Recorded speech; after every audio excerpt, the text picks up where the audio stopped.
Evening. मैं हूं आरजू काजमी और आप देख रहे हैं पॉइंट ऑफ व्यू।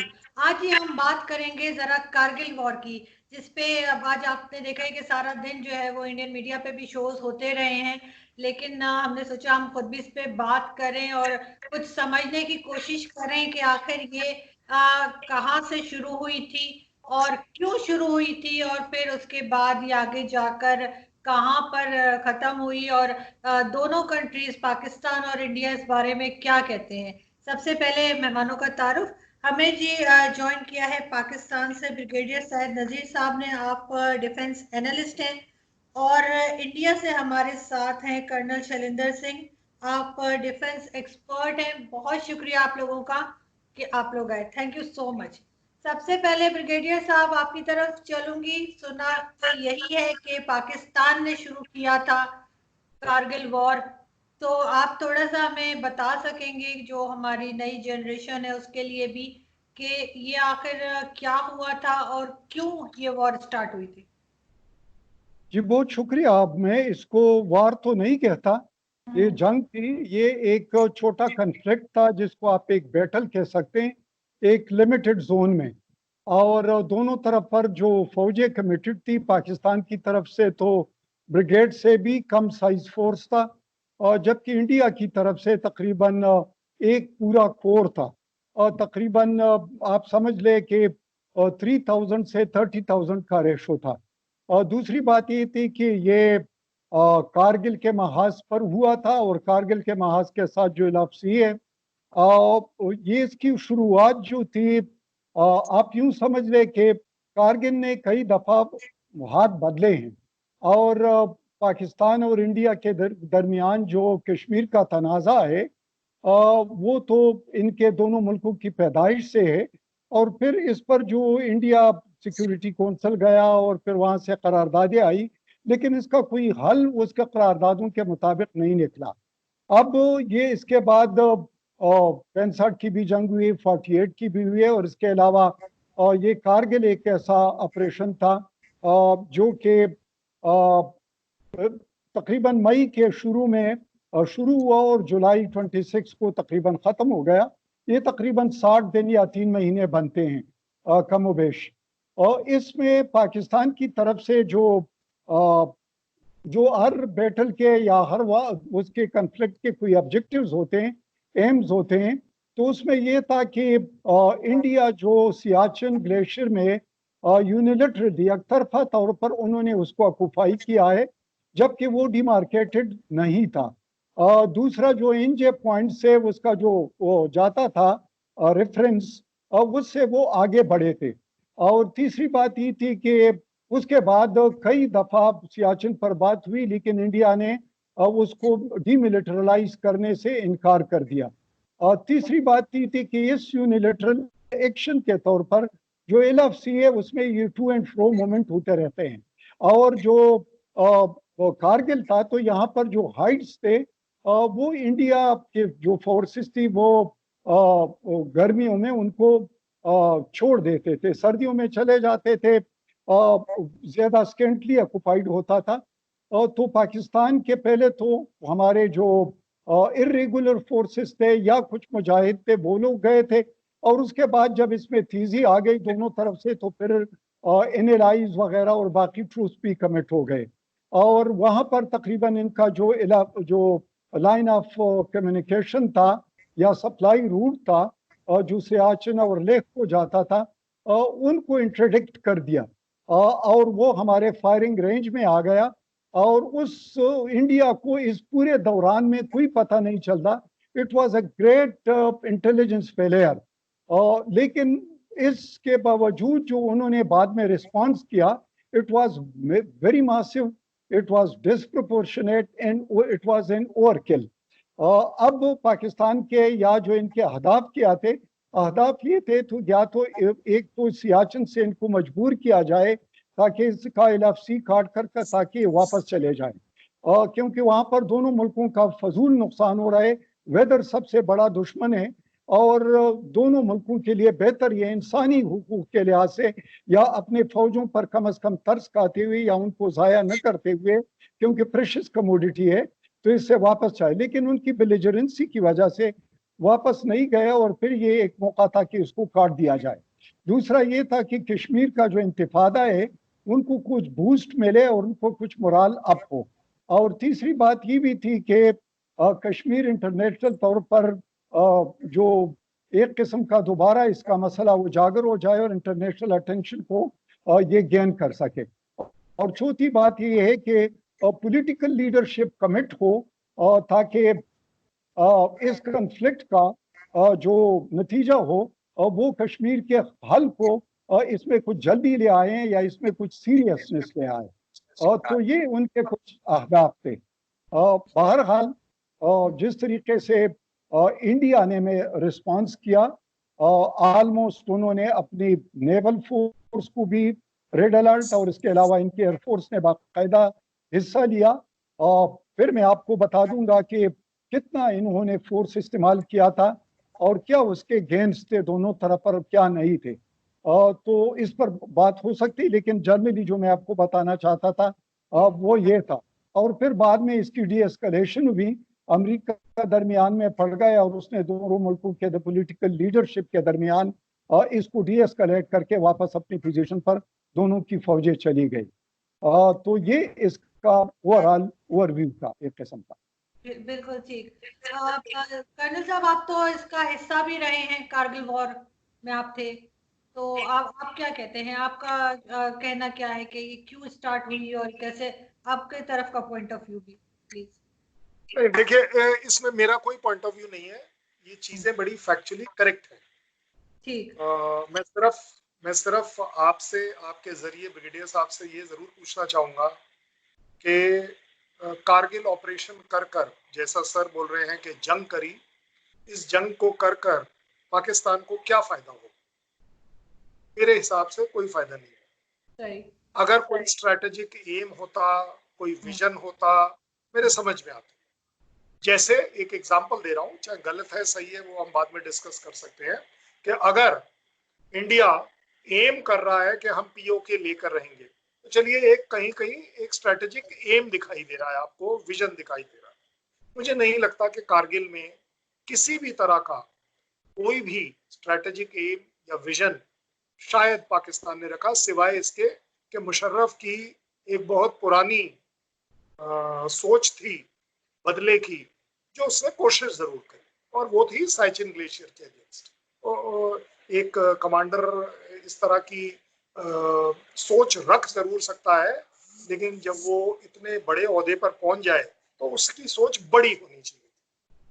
सर ने बोला कि जंग थी, सर यही हमारे लिए ट्रेजेडी, काश पाकिस्तान ने इसे जंग डिक्लेयर किया होता, काफी फायदे होते, आपको भी हमें भी।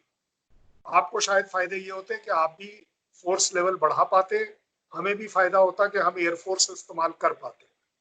आपने अगर ये किसी भी तरह से जंग के तौर पर लड़ी होती, तो मैं आपको बता रहा हूं कि इंडिया के ऑप्शंस खुल जाते। वो जो हमने एयरफोर्स इस्तेमाल नहीं कर पाए, क्योंकि हमारी पॉलिटिकल सिस्टम ने हमें डायरेक्ट किया कि कोई भी जहाज एलओसी पार नहीं जाना चाहिए, और ये पॉसिबल नहीं था कि अगर कोई भी हमारा जहाज डाइव करता है और किसी भी हिल फीचर के ऊपर अगर बम बरसाता है, तो वो वापसी बिना एलएसी क्रॉस किए कर जाए, ऐसा पॉसिबल नहीं था। और ब्रिगेडियर साहब बिल्कुल एग्री करेंगे कि इसी वजह से एयरफोर्स का यूज बहुत ही लिमिटेड था, बहुत ज्यादा लिमिटेड था। जहां तक आ गई बात इवन फौज की, अगर ये आपके तरफ से जंग होती तो हमें बहुत एडवांटेज होता कि हम ये जंग कहीं पर भी लड़ लेते। देखिए, अगर आप इस इलाके से थोड़ा बहुत फेमिलियर हैं, तो दराज से लेके, मशको वैली से लेके, काकसर से लेकर दालूनाग से होते हुए आपका जो पोस्ट 43-45 वाला एरिया है, जहाँ ट्रेडिशनली हम लोग लेटर्स एक्सचेंज करते हैं, and going up to Batalik, ये कंप्लीट एरिया की बात है। तो मुझे एक्चुअली समझ नहीं आ रहा कि अगर किसी भी वजह से पाकिस्तान का एम उस समय सियाचिन ग्लेशियर के लिए था, तो मेरे ख्याल ये थोड़ा सा कंफ्यूजिंग हो जाएगा। मेरे को लगता है शायद आपके कमांडर्स और आपकी पॉलिटिकल सेटअप आपस में उनका मेल मिलाप था नहीं। मैं और एक सवाल जानना चाहूंगा सर, अगर ये जंग था, ये सोचने की बात है और ये मैं आपको गलत प्रूव नहीं कर रहा हूं, मैं सिर्फ सोचने के लिए बोल रहा हूं, अगर जंग था तो हमें अपने जवानों की बॉडीज वापस लेने में क्यों हिचकिचाहट होनी चाहिए, जो कि इंडिया ने ऑफर करी।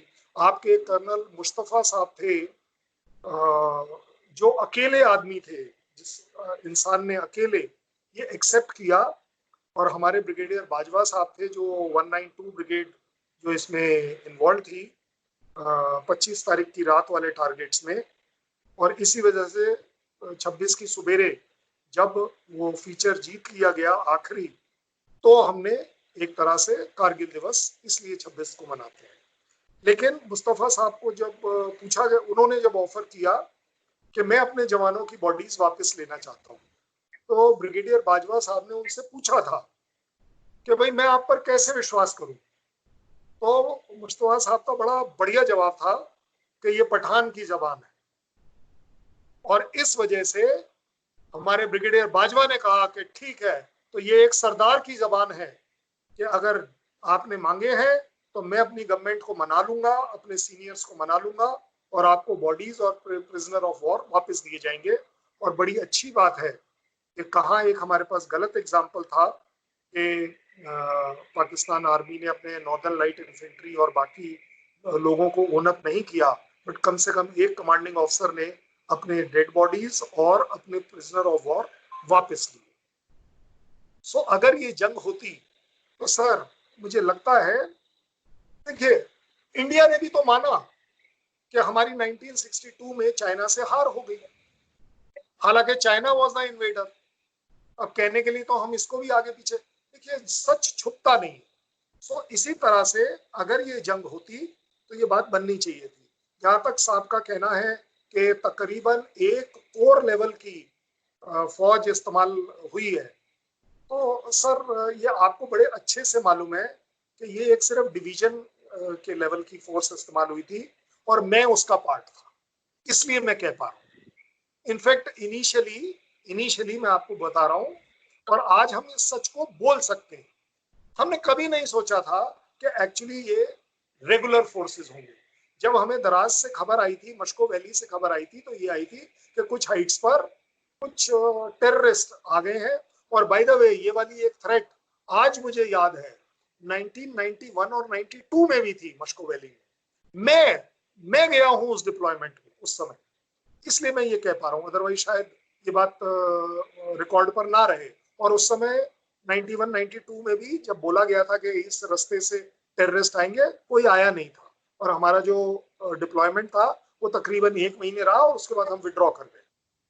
जहां तक बात आई कोर लेवल की, तो कोर लेवल फोर्स बिल्कुल नहीं थी, क्योंकि अगर कोर लेवल फोर्स सर अगर बात करें तो जिस इलाके की हम बात कर रहे हैं इसमें इतनी डिप्लॉयमेंट स्पेस नहीं, दराज में फिर भी मिल जाएगी, मस्को वैली में फिर भी मिल जाएगी, इसके आगे डिप्लॉय कहाँ करेंगे। मतलब फोर्स खड़ी करने के लिए जगह भी तो चाहिए, टेंटेज लगाने को जगह तो चाहिए, रात को रहने के लिए जगह तो चाहिए, तो इतनी जगह है नहीं। मैं आपको वैसे बता दूं, जहां तक आपने बोला कि आपकी डिप्लॉयमेंट की वजह से आपके हम फायरिंग रेंज में आ गए, मैं वैसे आपको बता दूं ये अब की बात नहीं है, इवन 91-92 में जब थोड़ा सा एस्केलेशन हुआ था, तब अगेन मैं आपको अपने पर्सनल एक्सपीरियंस से बता रहा हूं कि मेरे गाड़ी के ऊपर शेलिंग हुई है, और लकीली वो शेल का स्प्लिंटर मेरे जीप में मेरे पैर से तकरीबन 4 से 5 इंच जाके आगे लगा, और मुझे पता भी नहीं चला क्योंकि इतना शोर हो रहा था। ये तो जब हम अपना वो एरिया क्रॉस कर गए काकसर वाला, तब जाकर मुझे पता चला, अरे ये देखो। और जब हमने उसे निकालने के लिए हाथ लगाया, वो स्प्लिंटर उस समय तक भी इतना गर्म था कि हाथ नहीं लगा पा रहे। तो ये जो रेंज वाली बात है, हमारी ये सड़क आपके रेंज में पहले भी थी, ऐसी बात नहीं है। कम या ज्यादा ये एक अलग बात है। जहां तक आपने बोला इंटेलिजेंस फेलियर, हाँ सर, ये बात मैं आज जिम्मेदारी से मान सकता हूं कि यस, हमारे तरफ से कहीं ना कहीं इंटेलिजेंस फेलियर हुआ, जिस वजह से ये जो सो कॉल्ड टेररिस्ट ऑब्लिक हम जो हमेशा बोलते आए हैं आज मुझे बड़ी खुशी है कि एक ब्रिगेडियर साहब भी यही बोल रहे हैं कि ये आपकी रेगुलर फोर्सेस थी।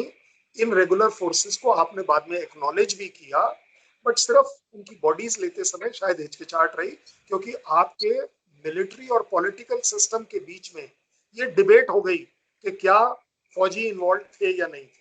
सो इंटेलिजेंस फेलियर में आपसे बिल्कुल मानता हूं।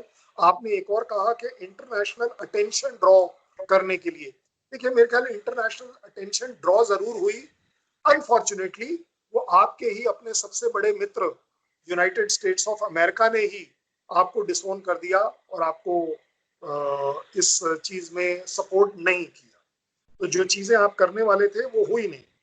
और आपका कहना था कि यस, आपने कहा दोनों कंट्रीज को साइचिंग ग्लेशियर से विड्रॉ करना चाहिए। मैं बिल्कुल एग्री करता हूँ कि दोनों को बैठकर जरूर बात कर लेनी चाहिए। और जैसा आप कह रहे हैं, आप बिल्कुल ठीक कह रहे हैं, एक पर्टिकुलर पॉइंट तक, एनजीए वाले पॉइंट तक हमारा आपका बॉर्डर जो था वो डिसाइडेड था, उससे आगे नहीं था। ये आपको भी पता है कि आपके तरफ से कोई माउंटेनियरिंग टीम उसको जाकर रेकी कर देखना चाह रही थी। हमारे लोगों ने इसे डिटेक्ट कर लिया, हमें आप पर विश्वास नहीं था, हमने जाकर वो हाइट्स पहले रोक ली जिससे कि आप उसे ना ले पाए। क्यों? क्योंकि हमें लगता था कि ये आपको क्लियर कट काराकोरम और चाइना से जब आप मिल जाएंगे साइचिन ग्लेशियर के थ्रू, तो आप हमारे ऊपर हमेशा से हावी रहेंगे। आज किस्मत से ये हाइट्स हमारे पास है और इस वजह से आप देख रहे हैं कि चाइना को भी चिंता है, आपको भी चिंता है, आप पूरी जी तोड़ कोशिश कर चुके हैं, इनमें से कोई भी हाइट आप नहीं ले पाए। तो इस वजह से ये स्ट्रेटेजिकली इंडिया के लिए इंपॉर्टेंट हो गई। उसकी और स्ट्रेटेजिक इंपॉर्टेंस क्या है, वेल आपको भी पता है और मुझे भी पता है। बिल्कुल ठीक। ब्रिगेडियर साहब हैं अब हमारे साथ? जी जी आपकी वीडियो नहीं आ रही सर। जी। मेरे को आ रही है, मुझे आ रही है। अच्छा, मुझे नहीं आ रही, वो हाँ शायद कोई कॉल वगैरह आ गई होगी बीच में या तो। जी, आपने बात सुनी है? नहीं बिल्कुल। जी जी जी जी बिल्कुल, मैंने बात सुनी। आप सवाल पूछ सकते हैं या मैं उनका जी जो जी सर, पॉइंट्स बिल्कुल रेज आप किए हैं आप उनको कमेंट जवाब कर दे दूं। सकते हैं। बिल्कुल सर, पहले असल में मैं देख रही थी, मेरे पास आपकी वीडियो नहीं आ रही है, तो वो मैं थोड़ा सा उसको करना चाह रही थी, मेरी पहले वो आ वीडियो जाए। जी, और मैं ब्रिगेडियर साहब को देख पा रहा हूँ देख पा रहे हैं आप? और उनकी आवाज भी, मुझे उनकी आवाज भी बिल्कुल ठीक आ रही है। सही, क्योंकि मेरे पास नहीं आ रही है, तो मैंने कहा कहीं रिकॉर्डिंग में ना मसला हो, इसलिए। तो हमारे यहाँ इसी को कहते हैं कि दो फौजियों का दिल मिल जाता है, सिविलियंस का नहीं मिल पाता है।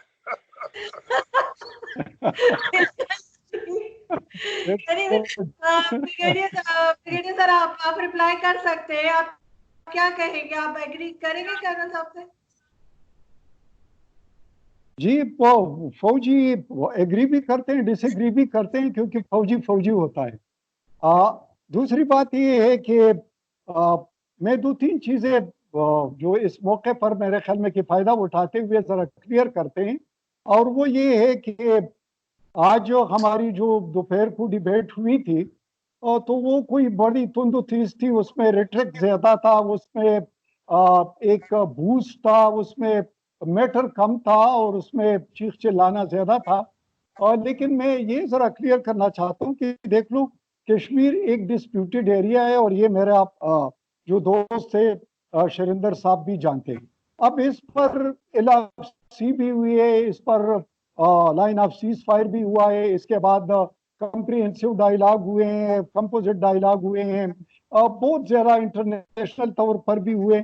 और एक चीज है, इसको मानना पड़ेगा कि इसकी जो इंडिया जिस तरीके से पहले भी जो आईएको को एक किस्म का इंटीग्रल पार्ट, अटूट अंग समझ रहा था। लेकिन मेरे ख्याल है उनकी कॉल, तो सर गायब हो गए। एक सेकंड, लाइन ड्रॉप हो गई है। हाँ, उनका ड्रॉप हो गया कॉल। एक सेकंड, मैं दोबारा करती हूँ।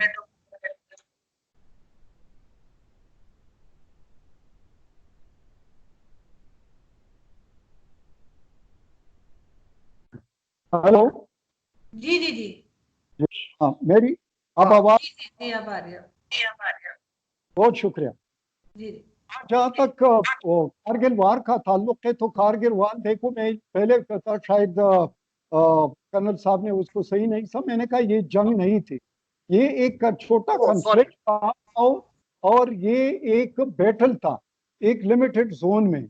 और वो लिमिटेड जोन में पाकिस्तान के तकरीबन 2 लाइट इन्फेंट्री बटालियन और उसके अलावा कुछ इरेगुलर लोग थे। जबकि इंडिया की तरफ से जो उनके रिकॉर्ड में है और जो उनके जो जनरल साहब बाद में बने लेफ्टिनेंट जनरल मोहिंदर पुरी जो है उसका भी एक अकाउंट है।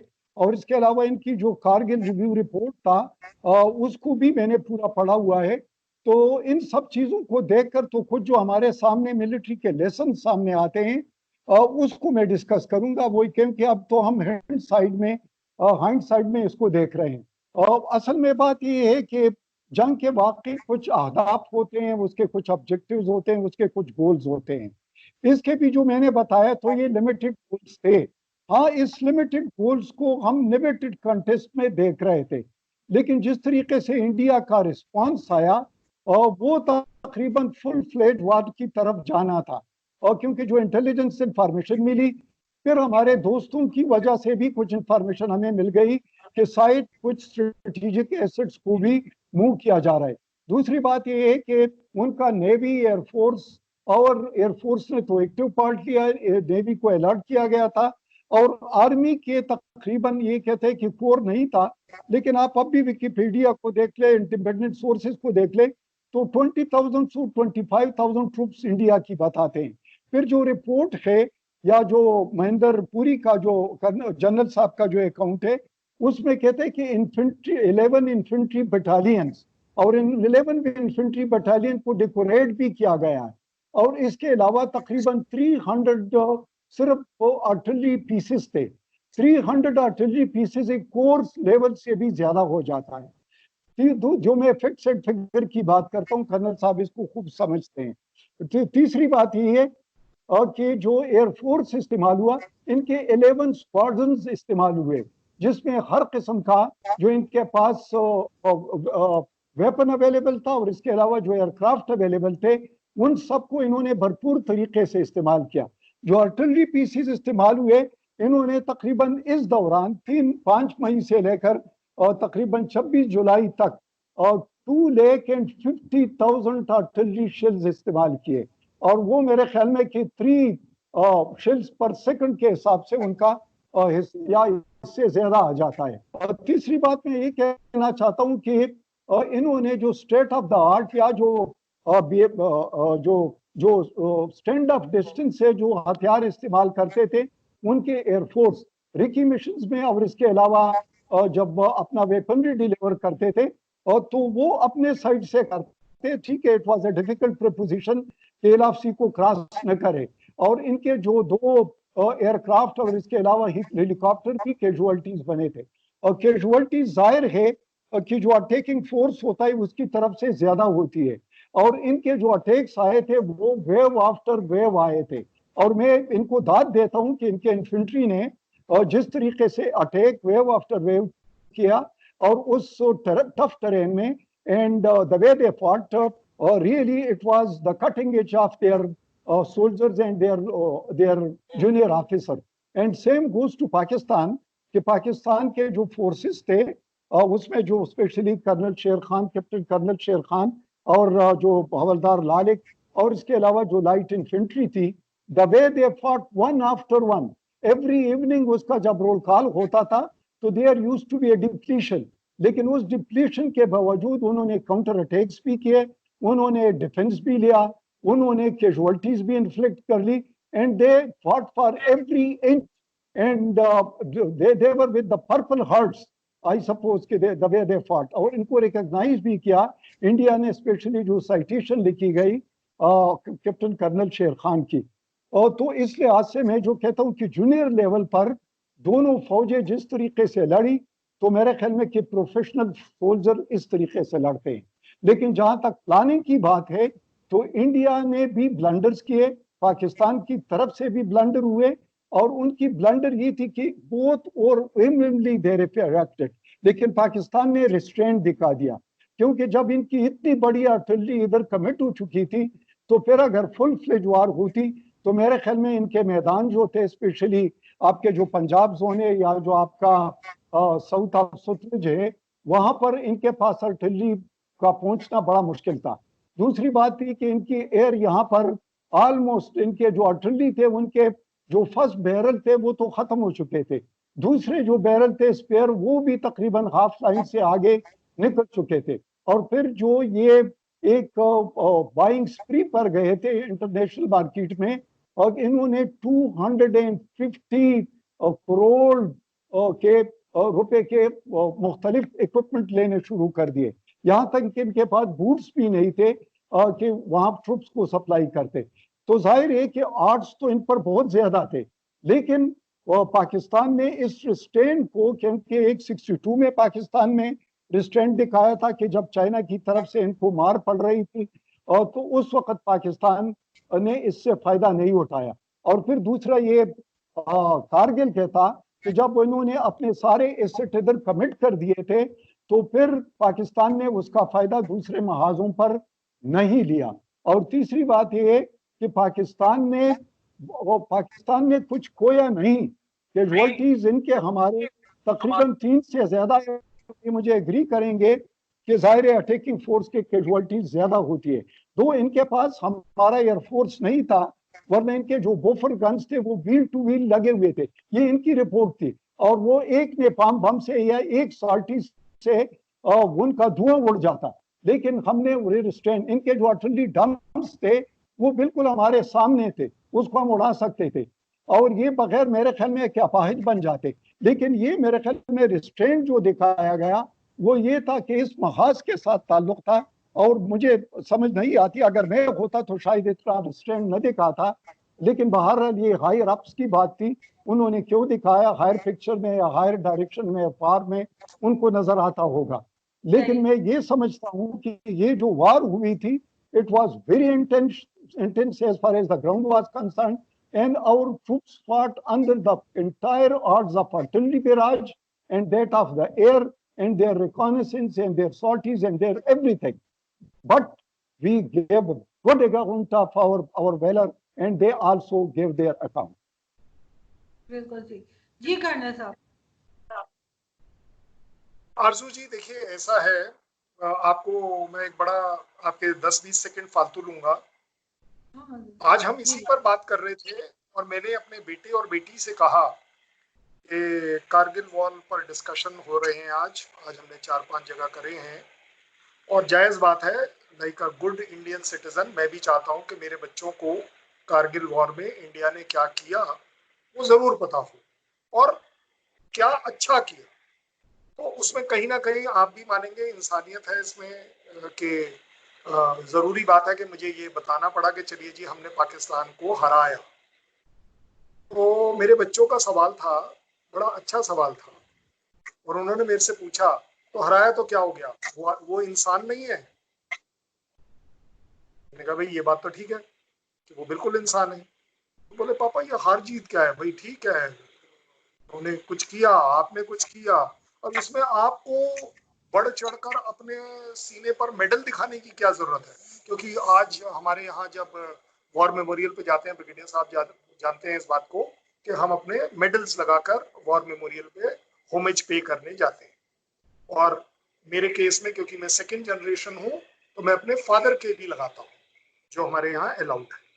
तो उस पॉइंट ऑफ व्यू से देखिए कि मेरे से अगली जनरेशन, आप लोगों की जनरेशन, इस लड़ाई में अभी भी इंसानियत ढूंढ रही है। अगर मैं एक जिम्मेवार पाकिस्तानी की तरह बात करूं, का एडवाइजर बनकर बात करूं, मुझे लगता है कि एज पाकिस्तान मुझे जरूर सोचना चाहिए। ये नंबर्स कितने क्या थे क्या नहीं, ये तो सब कागजों वाली बात है, और इनसे एक्चुअली कोई फर्क भी नहीं पड़ता, क्योंकि रिजल्ट तो हो गया। कोई सेटिस्फेक्शन इसमें नहीं ड्रॉ किया जा सकता कि अगर आज मैं कहूं कि नहीं जी पाकिस्तान के 1000 लोग मरे, 2000 मरे, 5000 मरे और हमारे कम मरे। ये जो कम ज्यादा है इसको ना देखते हुए मैं देखता हूं नुकसान जानों का दोनों तरफ हुआ, जो कि अवॉइडेबल है। So as a responsible Pakistani, my self analysis would be कि हमने स्ट्रैटेजिकली क्या कहीं कोई गलती तो नहीं करी इसको उठाकर। कहीं गलती, इसको हमें सोचना जरूर चाहिए, मेरा कहने का मतलब ये। क्योंकि जब सर कहते हैं कि JNK is a disputed part, हमने कब कहा कि डिस्प्यूटेड नहीं है? किसने कहा डिस्प्यूटेड नहीं? भाई 70 साल से दो ही चीजों पर तो डिफरेंसेस चल रहे हैं, एक JNK और एक दूसरा टेररिज्म। अदरवाइज आप बता दीजिए आप और मेरे में फर्क क्या है? कहीं कोई फर्क नहीं है।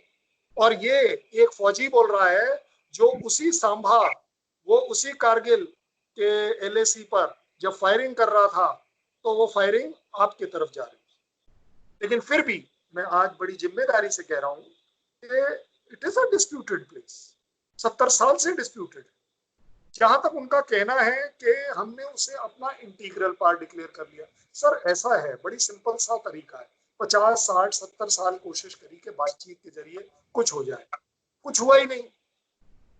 हमें लगने लगा, हमारे इंडिया में हमें लगने लगा कि हमारी जानें जा रही हैं, हमारे लोगों को तकलीफ हो रही है, फौज में जाने जा रही है, चाहे वो टेररिज्म की वजह से, क्रॉस बॉर्डर बम्बार्डमेंट की वजह से, या जो भी मर्जी है, लेकिन जाने जा रही है। तो क्यों नहीं एक नई चीज करी जाए कि जो 70 साल से हम क्लेम कर रहे हैं उसको हम लीगलाइज कर देते। और हमने लीगलाइज कर लिया कि भाई ठीक है 378 आई है, ये हमारा इंटीग्रल पार्ट है, हमने उसको अपने तरीके से कर लिया। अब उसका रिजल्ट क्या आएगा ये कल सवेरे या आज शाम को नहीं पता चलेगा, लेकिन ये एक हमारा तरीका है, एक हमारा नया पॉलिटिकल सेटअप का तरीका है। देखिए हमारे यहाँ जो ट्रेजेडी है वो ये है कि जब जब जैसे जैसे जो पॉलिटिकल सिस्टम चेंज होता है कुछ नई चीज आती है। 50-60 साल एक पर्टिकुलर हमारे यहाँ सरकार रही है, उस वजह से वो चेंजेस नहीं आए, इस बार चेंजेस आ गए।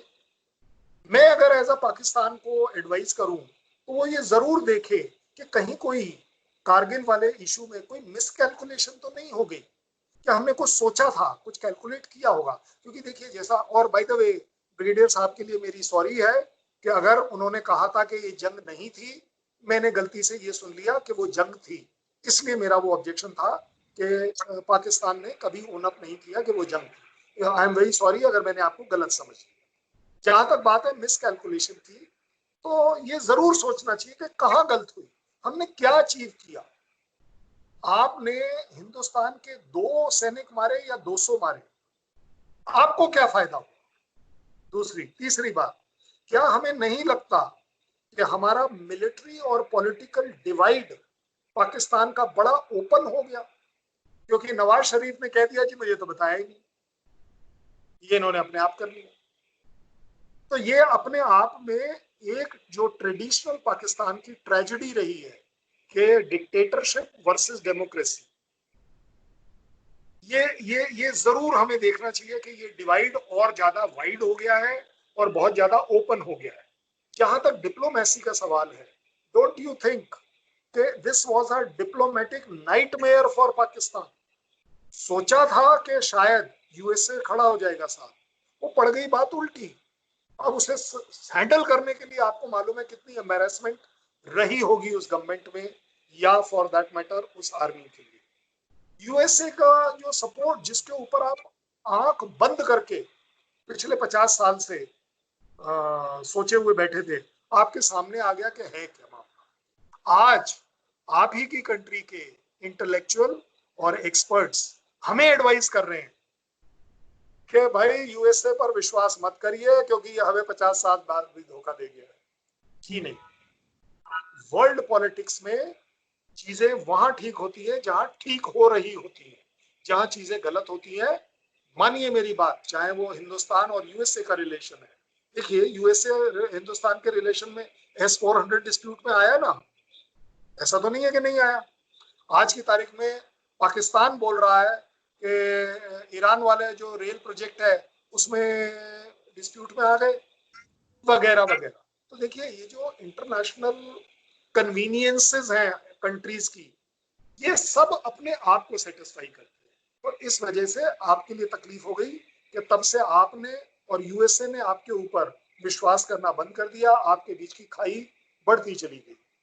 मुझे लगता है कि Pakistan army, Pakistan government, Pakistan public को एक विजन जरूर होनी चाहिए जैसे आज की तारीख में इंडिया ने, गलत है सही है वो डिस्प्यूट चलते रहेंगे, लेकिन आज की तारीख में हमने अपना विजन बना लिया कि JNK हमारा पार्ट है, हम इस पर काम करेंगे, हम उससे रिलेटेड इंडस्ट्री वहां सेटल करेंगे, लोगों को 10 साल 12 साल जो वहां काम कर चुके हैं उनको वहां की नागरिकता देंगे वगैरह वगैरह। मुझे लगता है कारगिल ने सबसे बड़ा जो डैमेज किया वो किया कि जो भी पीस और प्रोसेस की जो पॉसिबिलिटीज थी इंडिया पाकिस्तान के बीच में, वो इसको 10 साल पीछे ले गया। क्योंकि आप देख रहे हैं 19 साल हो गए, अब तो 20वां साल चल रहा है, हम आपस में नहीं बात कर पा रहे और वो दोनों तरफ से बड़ी प्रॉब्लम में आया हुआ है। उसका एक बड़ा रीजन ये भी है कि अब इंडियन पॉलिटिकल सेटअप ने इंडिया की पब्लिक को ये समझा दिया कि पाकिस्तान के ऊपर विश्वास नहीं करा जा सकता। गलत है या सही है ये एक डिबेट का मैटर है, हम उस पर नहीं जाएंगे। ट्रेड सबसे बड़ी जो तकलीफ हुई दोनों कंट्रीज के लिए, जो आपने शायद नहीं सोचा इस तरह का कोई एक एंडेवर करने से पहले, कि ये ट्रेड जिसमें इंडिया ने आपको मोस्ट फेवर्ड नेशन तक के दर्जा दिया हुआ था, ये सारी चीजें अब डिस्प्यूट में आ गई। दैट मीन्स इकोनॉमिकली आपको भी चोट लगी, हमें भी लगी, ठीक है, हम मान लेंगे कि हमें कम लगी, आपको ज्यादा लगी, आप मान लेंगे आपको कम लगी, हमें ज्यादा लगी, लेकिन लगी दोनों को। और फायदा उसका किसने उठाया? उसका फायदा चाइना उठाएगा, उसका फायदा US से उठाएगा, उसका फायदा दूसरे कंट्री उठाएगा, सीधी सीधी बात है। नेक्स्ट बड़ी इंपॉर्टेंट बात है, डेमोक्रेसी। हमें नहीं लगता कि पाकिस्तान की पब्लिक को भी ये शायद मंजूर है कि यस हमारे यहाँ डेमोक्रेसी सरवाइव करेगी, क्योंकि इस तरह के इंसिडेंसेस हमेशा पब्लिक के बीच में भी एक डिस्प्यूट डाल देते हैं कि क्या मिलिट्री जो कि ज्यादातर टाइम राज करती रही है, क्या वो कभी भी डेमोक्रेसी को ऊपर आने देगी या नहीं। क्योंकि अगर एक प्राइम मिनिस्टर कह रहा है कि मेरे आर्मी चीफ ने जो काम किया उसने हमें बताया, तो ये अपने आप में एक बड़ा डिस्प्यूटेड पॉइंट है। एक जो सबसे बड़ी सफरिंग आई इस कारगिल की लड़ाई की वजह से, वो है पीपल टू पीपल कांटेक्ट। जो सफर कर रहा है वो पीपल टू पीपल कांटेक्ट सफर कर रहा है, जिनके लोग उस तरफ हैं, जिनके रिलेटिव्स उस तरफ हैं, जिनकी जान पहचान उस तरफ है, जिनमें आप जैसे और मेरे जैसे बात कर रहे हैं अब, मे बी 15 साल बाद, मे बी 20 साल बाद। ये जो पीपल टू पीपल कांटेक्ट है ये सबसे ज्यादा सफर हुआ। ट्रेड सबसे ज्यादा हार्मफुल रहा दोनों देशों के लिए। तो मुझे लगता है क्योंकि पाकिस्तान को ये इंडिया का कैरेक्टर बड़ा क्लैरिटी से पता है कि इंडिया कभी भी पाकिस्तान के ऊपर अटैक नहीं करेगा, क्योंकि हमें नहीं लगता कि हम वहां पर अटैक कर कर कुछ फायदा ले पाएंगे, सिवाय वो दो फायदों के जो मैं आपको बोल चुका हूं कि चलिए एक हमारा JNK का डिस्प्यूट है या टेरर का डिस्प्यूट। अगर हम 2 मिनट के लिए टेरर की बात कर भी लें, अगर सपोज कर लीजिए मैंने आपका POK ले भी लिया 2 सेकंड, आपको क्या लग रहा है कि टेररिज्म खत्म हो जाएगा? भाई वो टेरर कैंप कहीं और चले जाएंगे, तो ये एक अलग बात है। सो JNK एंड टेरर हमारे बीच में डिस्प्यूट रहे, मुझे उसमें कोई, क्योंकि उसके ऊपर तरीके निकालने में दोनों ही देश अभी तक नाकाम रहे हैं, ये एक अपने आप में तकलीफ। आपने सर एक और अच्छी बात करी कि हमने जो गन्स और फोर्सेस है पंजाब से शिफ्ट कर कर, और पंजाब में शायद हम वीक हो गए और शायद पाकिस्तान को उसको एक्सप्लॉइट करना चाहिए था। सर आप भी एक ब्रिगेडियर लेवल के आदमी हैं, थोड़ा बहुत एक्सपीरियंस मेरा भी है स्ट्रैटेजिक लेवल पर, ये आपको भी मालूम है फोर्सेस कहाँ से कम करी जाती है। फोर्सेस कभी भी, मे भी पाकिस्तान आर्मी इस वजह से कई बार तकलीफ में आ गई हो कि आप कभी भी इमरजेंसी में भी अपनी वो फोर्सेस कभी नहीं हटाते जो आपके पास डिस्प्यूटेड एरियाज में होती हैं, जिस कंट्री के साथ आपका डिस्प्यूट होता है। अगर आप मुझे कहते शायद नेपाल से हमने अपनी फोर्सेस हटा ली तो मैं मान सकता हूँ, आप बोलते शायद भूटान से हटा ली तो भी मान सकता हूँ, आप बोले बांग्लादेश से हटा ली तो भी शायद मान लूं, लेकिन सर पंजाब, राजस्थान, जहां गुजरात, इनमें हम जहां आपके साथ आमने सामने हैं, अगर हमने इस तरह का सोचा भी तो मेरे ख्याल we are not a well trained army, you know this for better. 260 crore rupees का परचेज हमने किया, आपने वो फिगर्स जहां से भी पढ़ ली, कोई बुराई नहीं है, हमारी औकात है, हम 250 करोड़ रुपए खर्च कर सकते हैं, हमें उस पर मान है, हमारी इज्जत की बात है। हमने अगर आज आपके तरीके से मैं बोलता हूँ 20,000 से 30,000 अगर लोग लगाए, हमें इस पर गर्व है कि हम लगा पाते हैं, और हम आपको और पूरे वर्ल्ड को ये दिखा पाते हैं कि when India means business, it means very serious business. आपने बोला sir Bofors wheel two wheel लगाई गई। सर मैं बोफर्स गनर हूं बाय द वे, सो ये कंसेप्ट मुझे बड़ा अच्छे से समझ आता है, क्योंकि I am from a Bofors regiment, that is why I can tell you it will be, I'll put it like this, it will be suicidal if we do such kind of deployments। जो आप जहां से भी आपने ये पढ़ लिया या जहां से भी आपको ये पता चल गया, मैं आज आपके खबर के लिए बता रहा हूं, हमने Bofors gun wheel two wheel सिर्फ डायरेक्ट फायरिंग रोल में लगाई, that is all. And you know, आपको ये कैपेबिलिटी बोफर्स की पता है कि शूट एंड स्कूट, कि जब तक मेरा गोला आपके पास गिरता है उससे पहले मैं वो जगह छोड़ चुका होता हूँ। ये मेरी काबिलियत है, ये मेरी ट्रेनिंग है, ये मेरी आदत में है, ट्रेनिंग की आदत में। जहां तक सर आपने बात करी रेस्ट्रेन की, सर मुझे आप एक बात बताइए, रेस्ट्रेन तो आप जब करते हैं जब एज अ आर्मी आप इसको ओन अप करते, तभी तो आप रेस्ट्रेन करते। आपने तो बिल्कुल पल्ला झाड़ दिया था। आर्मी की बात कर रहा हूँ, आपसे मेरा मतलब, डोंट टेक इट पर्सनल, मेरा है आर्मी से। ये पाकिस्तान आर्मी ने से तो इससे पल्ला झाड़ दिया था। और जहां तक आप बात बता रहे हैं कर्नल शेर वाली, बाय द वे कर्नल शेर ही नहीं, आपके दो कैप्टन साहब भी हैं जिनको सरप्राइजिंग, क्योंकि यही है एक आर्मी का कैरेक्टर। आप बिल्कुल ठीक बोलते हैं, मैं आपसे एग्री करता हूँ।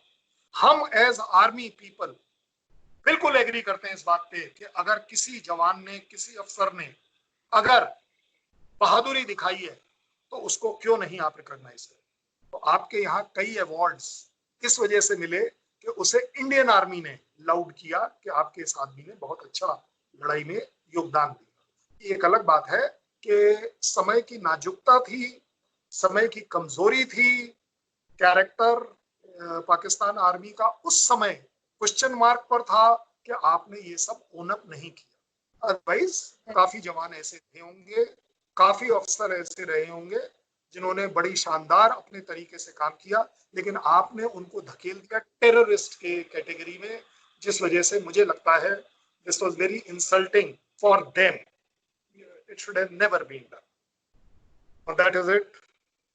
जी ब्रिगेडियर साहब जवाब देंगे, लेकिन सर जी आरजू जी एक पॉइंट रह गया। I am so sorry sir ने वो जो शेल्स की जो गिनती बताई है ना, वो गिनती ठीक रही होगी। मैं आपको बताता हूँ, ये रियल लाइफ है।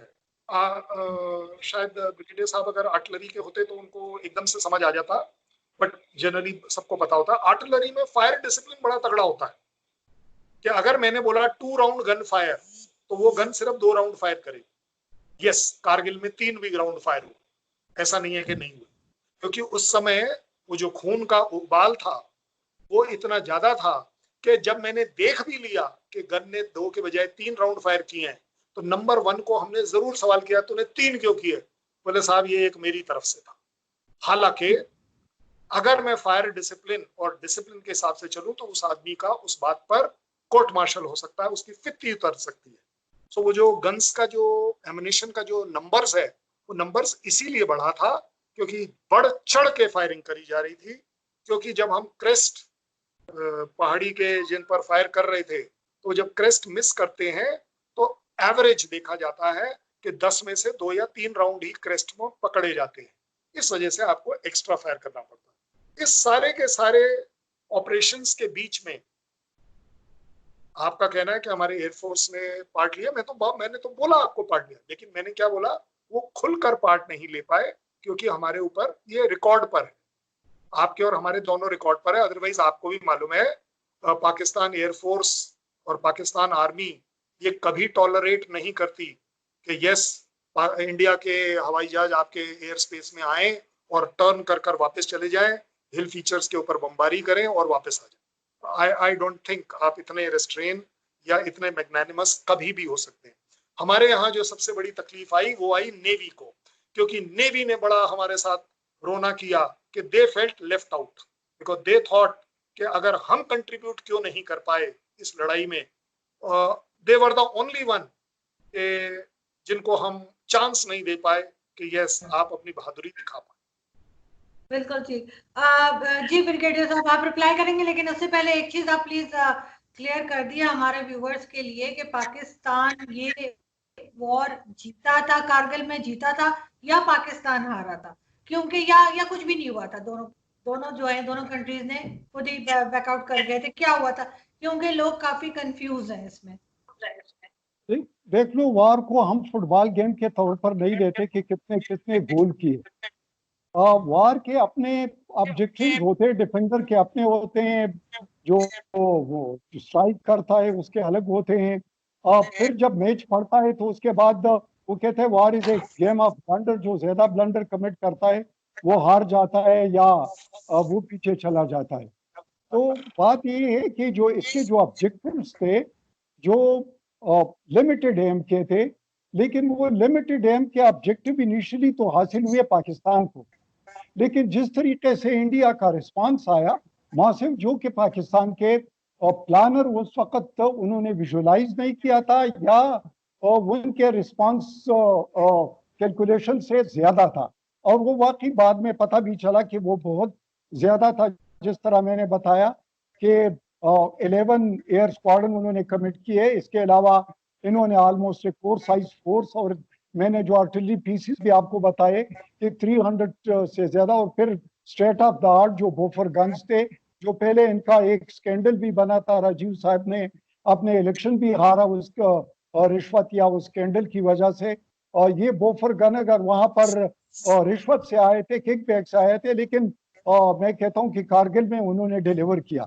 बहरहाल ये तो एक बैकग्राउंड में हम जा रहे हैं। जहां तक इस बात का ताल्लुक है कि कर्नल साहब ज्यादा समझते हैं अगर वो गनर है, कि ये मैंने जो रिपोर्ट पढ़ी है ये आपके अपने लोगों के हैं कि आर्टिलरी ने कितना कंट्रीब्यूट किया और आर्टिलरी को कितना डिकोरेट किया गया, and the way they deployed and the way they fired.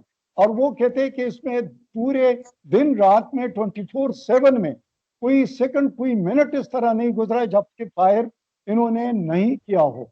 दूसरी बात ये है कि कहते हैं कि डिप्लॉयमेंट की जगह नहीं थी, तो इन्होंने एक तो हाई डिग्री पर डिप्लॉय करने थे, क्योंकि जाहिर 80 से 90 के जो जाविये थे या 70 वो इन्होंने लगाने थे, क्योंकि क्रस्ट को क्लियर करना था।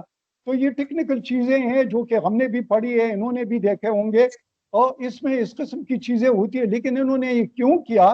क्योंकि हमारी एयरफोर्स नहीं थी। अगर हमारी एयरफोर्स होती तो they dare not deployed that way, they dare not leave their ammunition on open, they dare not put it on wheel to wheel basis, then they dare not to having a target practice. It was a target practice for their air as well as their artillery. तो तब इनको ये जो wave after wave जाते थे तो उनसे पहले आवर्स टुगेदर बम्बार्डमेंट होती थी, और वो बम्बार्डमेंट को आगे लिफ्ट किया जाता था और ये उसके साए में चले जाते थे। तो दीज थिंग्स आर क्लियर, मुझे भी क्लियर है, कर्नल साहब को भी क्लियर है, and let's not go into the tactics क्योंकि हम एक मीडिया उस पर है।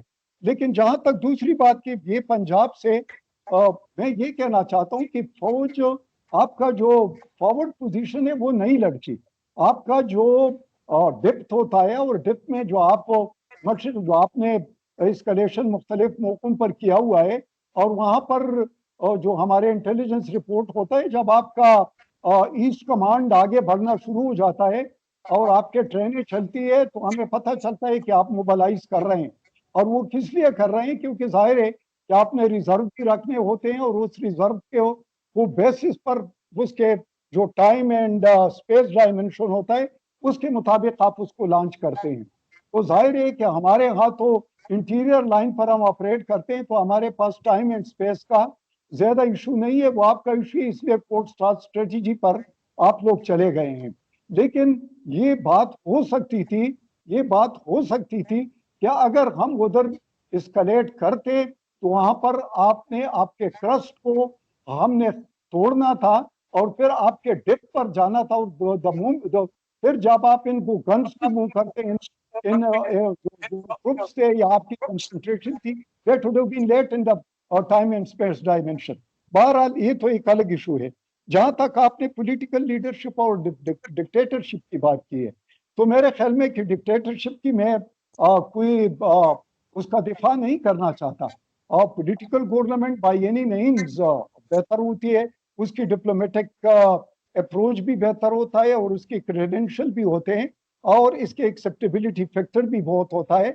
और लेकिन मैं ये जानना चाहता हूँ कि आपके यहाँ तो पॉलिटिकल सिस्टम है, इस पॉलिटिकल सिस्टम में इस किस्म के जो आपने रिसेंट इक़दाम लिए हैं जिसमें सिटीजन अमेंडमेंट बिल है, इसके अलावा जो इंटीग्रेशन ऑफ कश्मीर है, और फिर जो तकरीबन साल होने को है जो कश्मीरियों को आपने इनकम्युनिकेबल बना दिया है और वहां पर कर्फ्यू है, लॉकडाउन है, तो क्या ये पॉलिटिकल उसमें कोई दिल नहीं होता?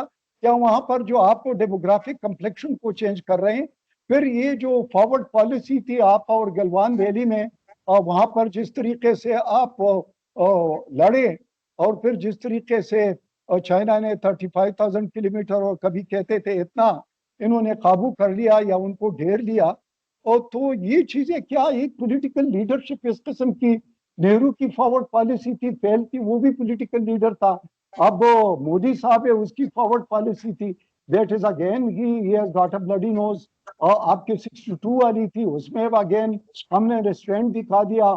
जो चाइना ने जिस तरीके से आपके साथ लड़ाई लड़ी, आप हारे, आप मानते भी हैं, तो क्या इसको ये जो बीटन ट्रैक था इसको दोबारा एक पॉलिटिकल लीडर ने क्यों ट्राई किया?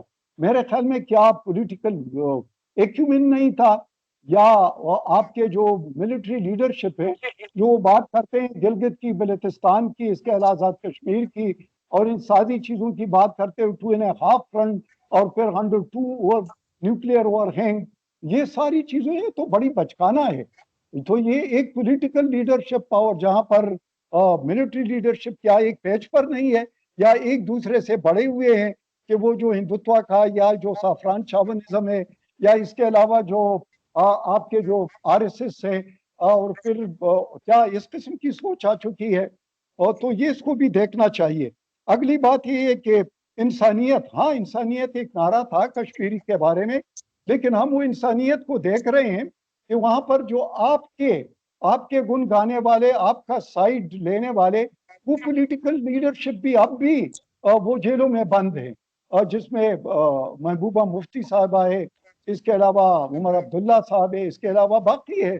और तो कश्मीर में आपने छोड़ा किसको जो कि खुला हो, और जो कि आप समझ लें कि जिस पर अब मेरे ख्याल में कि आप तो या तो कॉर्पसेस पर कश्मीर को इंटीग्रेट कर रहे हैं, और या उसकी जमीन जो है आपको बोल्डर्स और उसके पानी और वो आपको चाहिए। और कई दफा ये कह चुके हैं कि हमें तो उनके गोरी गोरी लड़कियां चाहिए, या हम रैप को एज ए वेपन इस्तेमाल करते हैं।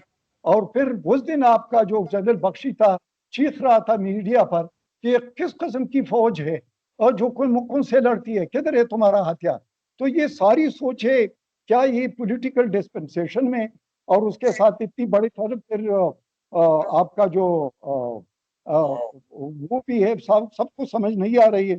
एक और चीज भी जिसकी तरफ में ये तो हमारा मिलिट्री या डिक्टेटरशिप था, जिसने वाजपेयी के साथ चनाब फार्मूला पर पहुंच चुके थे। और चनाब फार्मूला को किसने सबोटाज किया? एल के अडवाणी।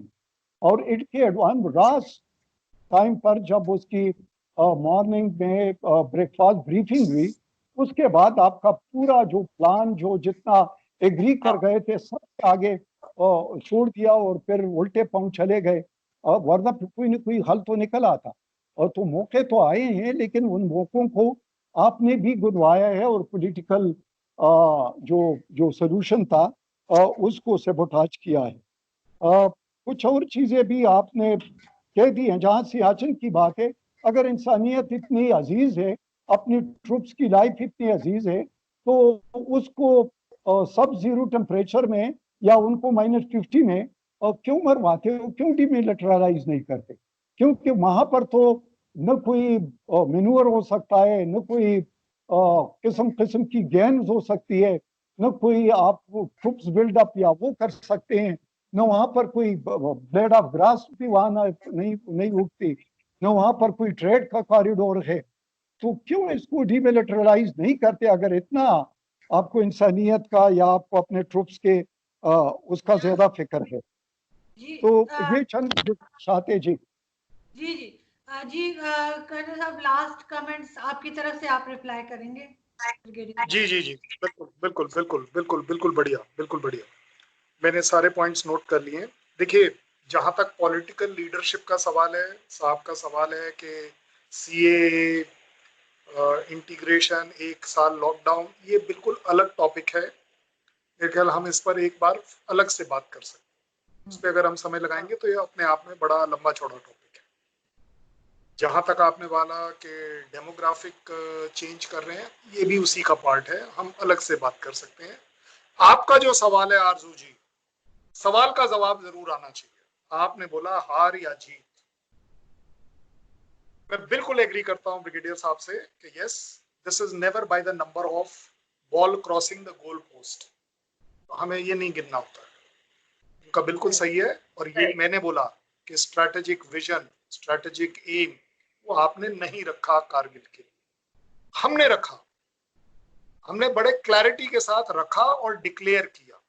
हमने डिक्लेयर किया कि हमारी वो सारी पोस्ट हम वापस लें, हर हालत में वापस लें। इसलिए हम 25 जुलाई की रात को जो ऑपरेशन आखिरी हुआ और 26 सवेरे जब उसने सक्सेस सिग्नल दे दिया, हमने बोल दिया हमारे तरफ से हमारी सारी पोस्ट वापस आ गई। As far as we are concerned, we have won it, that what we had set for. हमने जिस चीज के लिए शुरुआत करी थी, हमने वो कर ली। हमारा कोई एम नहीं है कि हमें 4 किलोमीटर और अंदर जाकर आपकी कोई जमीन लेनी है, या पंजाब में लेनी है, राजस्थान में लेनी है, या कहाँ लेनी है। मुझे उससे कोई मतलब। मेरे देश ने, मेरी फौज ने मुझे जो टास्क दिया था, जो वो सारी पोस्ट मेरी हैं वो मुझे मिल जाए, इसलिए छाती ठोक कर कहते हैं हम जीते। हमने हर वो जगह वापस जीती जो हमारी थी। और हमारा एटीट्यूड, हमारा नेचर नहीं है कि किसी और की जमीन लें, इस वजह से हमने आपकी तरफ देखा ही नहीं।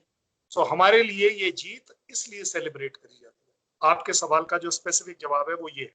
जहां तक सर ने बात की है, मुझे वो कंप्लीट जरूर करना पड़ेगा कि जो रिश्वत वाली बोफर गन या कौन, मुझे लगता है बहुत छोटी बात चली जाएगी इसमें। कि अगर अब हम आप एक दूसरे के अंदर ये निकालना शुरू करें कि कौन सी गन किस जर्नल ने, किसने कर्नल ने क्या लिया क्या दिया, मेरे ख्याल आर्मी को हम इसमें बदनाम ना करें तो ज्यादा अच्छा है। हमारे क्लैरिटी है, हमारे यहाँ क्लैरिटी है जो आपके पास भी है कि ये एक पॉलिटिकल जरूर स्कैंडल हुआ था। अगेन इसके पीछे काफी कुछ है, वो छोड़ देता हूं मैं इस समय। आपने एक और अच्छी बात बताई जो थोड़ा मेरे लिए ऑफेंसिव है। बख्शी साहब चिल्ला चिल्ला के बोल रहे थे। सर, जिसे आप चिल्लाना बोलते हैं, जिसको आप चिल्लाना समझते हैं, जिसे आप चिल्लाना लेते हैं, उसे मेरे कंट्री में फ्रीडम ऑफ स्पीच बोली जाती है, डेमोक्रेसी मानी जाती है। मेरे को पता है कि मैं टीवी पर आपके साथ बैठकर अगर आज इस समय ये भी कह दूं कि भारत किसी जगह हारा, जैसे मैंने बोला 1962 हम ओन अप करते हैं, तो मुझे कोई डर नहीं। ऐसा हमारे यहाँ इंप्रेशन है कि शायद पाकिस्तान के टीवी पर बैठकर आप ऐसा इसलिए नहीं बोल पाएंगे क्योंकि लाइव शो में किसी को कोई आकर उठाकर ले गया, ये लाइव शो में हुआ था। तब से हमारे यहाँ इंप्रेशन है कि यस, आपके यहाँ शायद आप ये नहीं बोल पाएंगे, ये आपकी मजबूरी है। मुझे ये जरूर कवर करना पड़ेगा कि शायद अखबार आपके यहाँ लेट पहुंच रहे हैं, शायद न्यूज आपके यहाँ लेट पहुंच रही है कि अगर शेख हसीना और सारे पॉलिटिकल लीडर अभी भी लॉकडाउन में, प्रिजन में हैं, तो मेरे ख्याल sir you must review your knowledge, general knowledge. ये बहुत पीछे छूटी हुई वाली बात है। जहां तक सो कॉल्ड आपका गलवान और चाइना वाला बात है, मुझे एक बात समझ नहीं आती, और ये मेरा आखिरी कमेंट है आपके लिए आरजू जी। जी। चाइना बॉर्डर पर मेरे साथ, मेरे चाइना के बीच में क्या हो रहा है, उसका सेटिस्फेक्शन लेवल आपके लिए कैसे हो सकता है?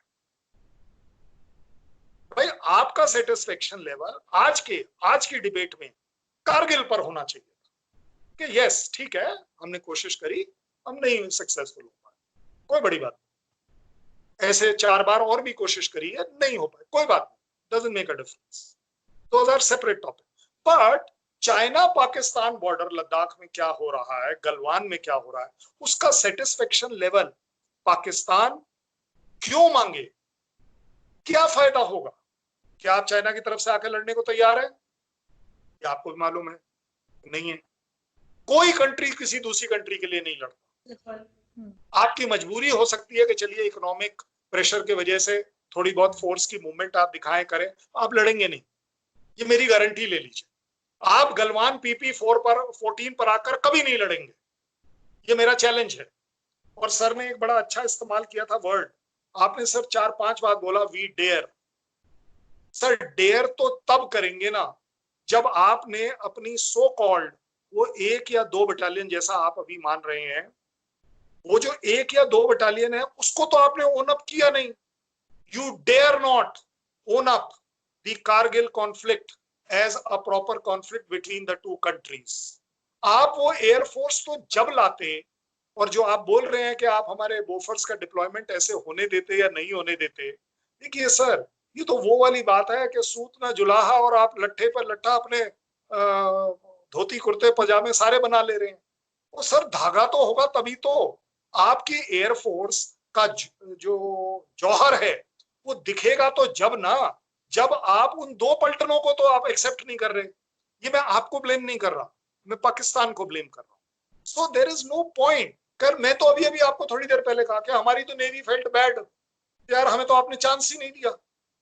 Otherwise, we would also like to contribute by at least slapping once or twice somewhere some Pakistani. But those are irrelevant things. That is why उसको मैंने आगे नहीं बढ़ाया। तो जहां आप 4 या 5 बार डेयर की बात करते हैं, हो सकता है आपका पर्सनल कैरेक्टरिस्टिक में वो डेयरनेस हो, बट सर मान लीजिए मेरी बात, ये मैं नहीं कहता हूं, पाकिस्तान कहता है, पाकिस्तान की पब्लिक कहती है, पाकिस्तान के पॉलिटिशियन कहते हैं, पाकिस्तान के एक्स जर्नल कहते हैं। अदरवाइज आपका एक एक्स डिक्टेटर जर्नल को आपकी ही सुप्रीम कोर्ट मौत की सजा दे रही है और वो वापस आने को तैयार नहीं है।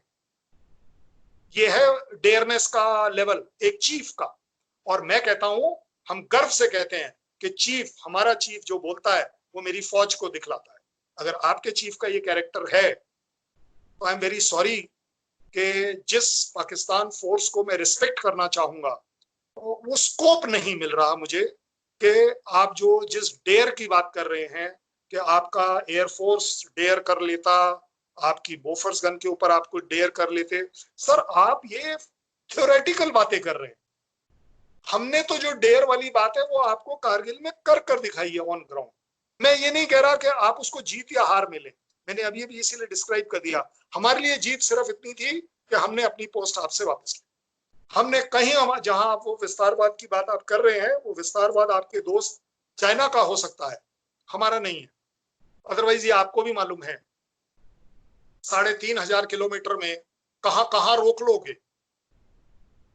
ऐसी दसियों जगहें हैं जहां हम, और बाय द वे आज की तारीख में चीन का ऑफिशियल स्टेटमेंट है कि उन्होंने अपनी फोर्सेस इसलिए लगाई हैं क्योंकि इंडिया ने डिस्प्रोपोर्शनेट फोर्सेस लद्दाख में लगा रखी। तो अब इसमें आप एक बात बता दीजिए, डिफेंसिव कौन हो गया? मतलब एज अ आर्मी स्ट्रेटेजिस्ट आप खुद डिसाइड कर लीजिए। ये तो बड़ी बेसिक नॉलेज है कि अगर वो बोल रहे हैं कि हमने अपनी फोर्सेस इसलिए लगा ली, 2 लाख कर ली, 2.5 लाख कर ली, 5 लाख कर ली, कितनी भी कर ली, वो इसलिए कर ली क्योंकि इंडिया ने डिस्प्रोपोर्शनेट फोर्सेस लगा दी। और आज की तारीख में इंडिया ये मानता है कि हम अपनी टेरिटरी बचाने के लिए किसी भी हद तक जाएंगे।